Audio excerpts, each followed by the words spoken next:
السلام علیکم عزیز بچوں، میں ہوں آپ کی شمیمہ میم، کلاس 5ویں۔ آج ہم ایک نئے عنوان کو پڑھنے جا رہے ہیں۔ عزیز بچوں، آپ نے سنا ہوگا اس عورت کے متعلق جس کے بارے میں ہمیں پڑھنا ہے۔ پیج نمبر 61 نکالو۔ کل ہم نے بادل اور تارے ختم کیے، اس کے سوالات ختم کیے، آپ نے وہ شاید اپنی کاپیوں پر لکھے ہوں گے۔ آج ہمیں حبہ خاتون جو کبھی کشمیر کی ملکہ رہی تھی اسی کے بارے میں پڑھنا ہے۔ ملکہ بولتے ہیں بادشاہ کو، بادشاہ کی بیوی کو۔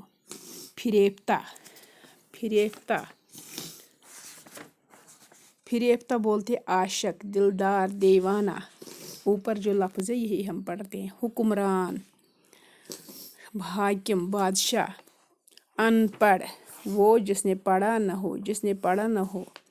مشہور، جس کو ہر کوئی جانتا ہے، اس کو بولتے ہیں مشہور۔ حبہ خاتون کی شکل اوپر پیج پر بنائی ہے۔ اب ہم حبہ خاتون کے متعلق بچوں پڑھیں گے۔ بچوں، حبہ خاتون کا اصلی نام زون تھا۔ اس کا جو اصلی نام تھا وہ زون تھا۔ وہ چندہار پامپور میں پیدا ہوئی۔ وہ کہاں پیدا ہوئی؟ چندہار پامپور۔ اس کے والد کا نام عبدالراتھر تھا۔ جو اس کا والد تھا، جو اس کا باپ تھا، اس کا نام تھا عبدالراتھر۔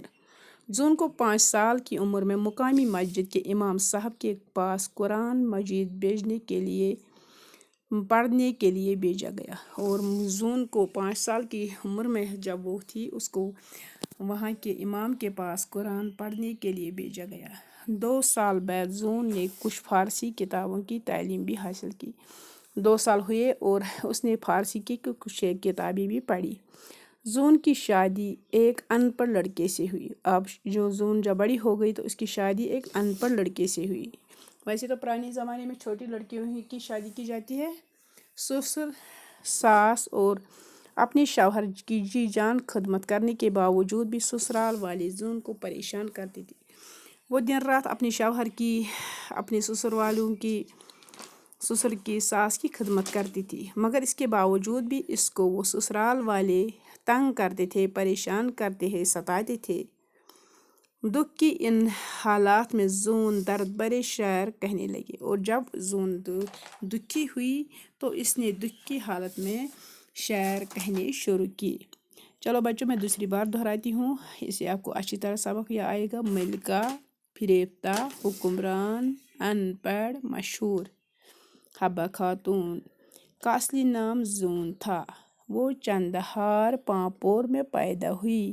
اس کے والد کا نام عبدالراتھر تھا۔ زون کو 5 سال کی عمر میں مقامی مسجد کے امام صاحب کے پاس قرآن مجید پڑھنے کے لیے بھیجا گیا۔ 2 سال کے بعد زون نے کچھ فارسی کتابوں کی تعلیم بھی حاصل کی۔ زون کی شادی ایک ان پڑھ لڑکے سے ہوئی۔ سسر، ساس اور شوہر کی جی جان خدمت کرنے کے باوجود سسرال والے زون کو پریشان کرتے تھے۔ دکھ کے ان حالات میں زون درد بھرے شعر کہنے لگے۔